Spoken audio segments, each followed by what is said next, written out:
मंगलम भगवान विष्णु मंगलम गरुणध्वज मंगलम पुंडरीकाक्ष मंगलाय तनु हरि। जय नारायण की नमस्कार।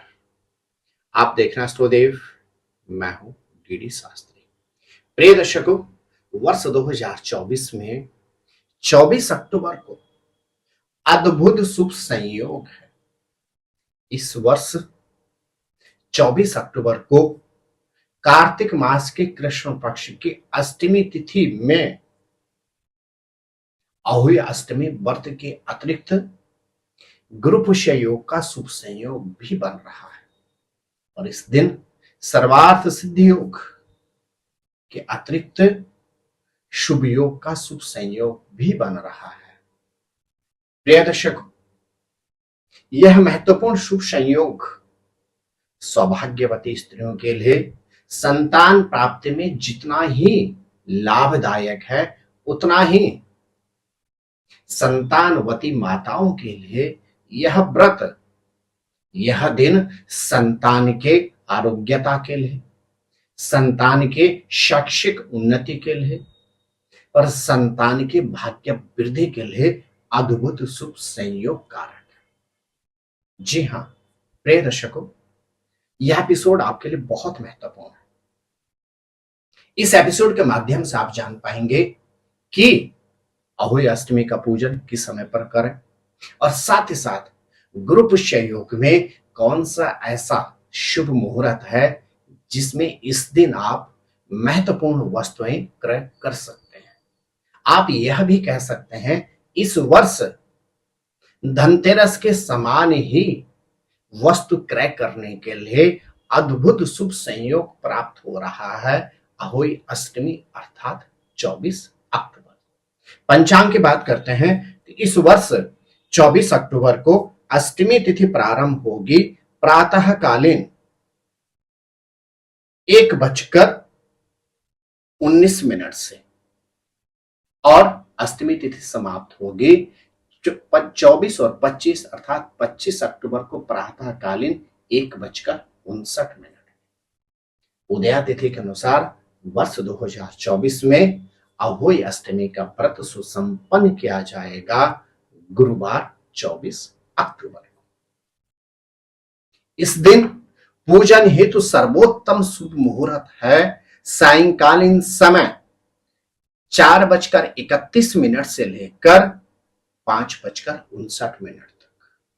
आप पुनः समझ लीजिए, इस दिन पूजन का सर्वोत्तम समय है सायंकालीन समय 4:31 से लेकर 5:59 के मध्य।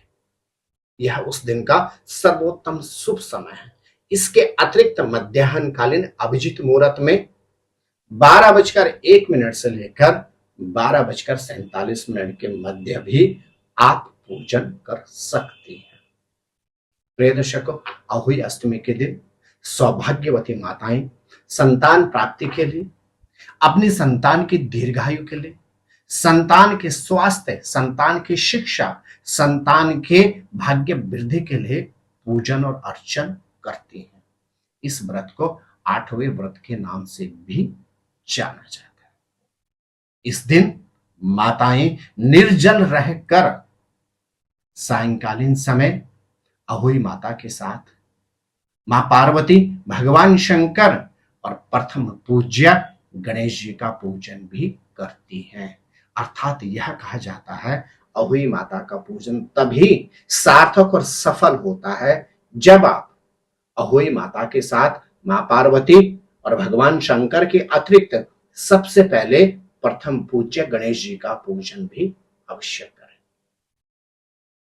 माताएं इस दिन निर्जल रहकर चंद्रोदय में चंद्रमा के दर्शन करके और विशेष तरह से तारों के दर्शन करने के बाद तारों को अर्घ्य देकर ही अपने व्रत को तोड़ते हैं। और इस दिन चंद्र दर्शन का सर्वोत्तम मुहूर्त है रात्रिकालीन 8:21 से लेकर 9:11 के मध्य। प्रिय दर्शकों, वर्ष 2024 में अहोई अष्टमी के दिन गुरु पुष्य योग का शुभ संयोग भी बन रहा है। गुरु पुष्य योग वर्ष में यदा कदा ही प्राप्त होता है। यह ऐसा शुभ संयोग होता है कि इस दिन क्रय के लिए सर्वोत्तम मुहूर्त होता है। धर्मशास्त्रों के अनुसार गुरु पुष्य योग में यदि व्यक्ति कोई भी वस्तु क्रय करता है तो आजीवन उस वस्तु की व्यक्ति के पास पूर्णता बनी रहती है, अर्थात वह वस्तु व्यक्ति के पास आजीवन रहता है।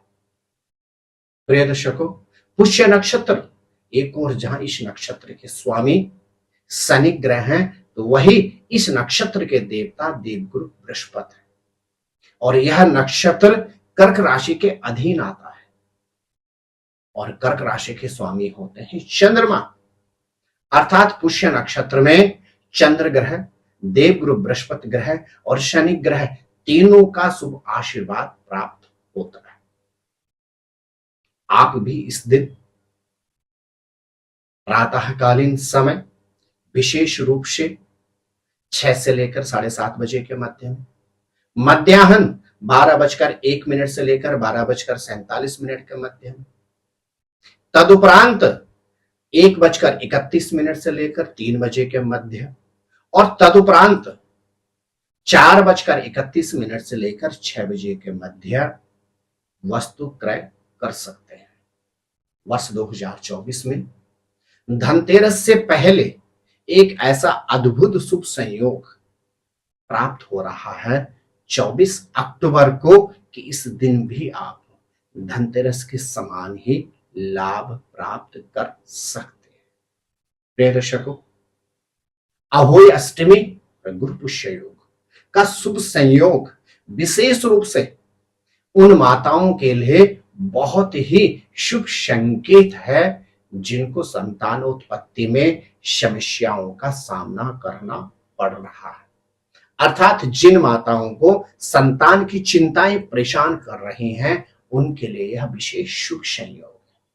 इस दिन माताएं विशेष रूप से अहोई माता के पूजन के अतिरिक्त भगवान शंकर, मां पार्वती और प्रथम पूज्य गजानन गणपति महाराज का यदि पूजन करती हैं तो संतान से संबंधित समस्त अवरोधों से, कष्टों से, बाधाओं से माताओं को निवृत्ति प्राप्त होगी।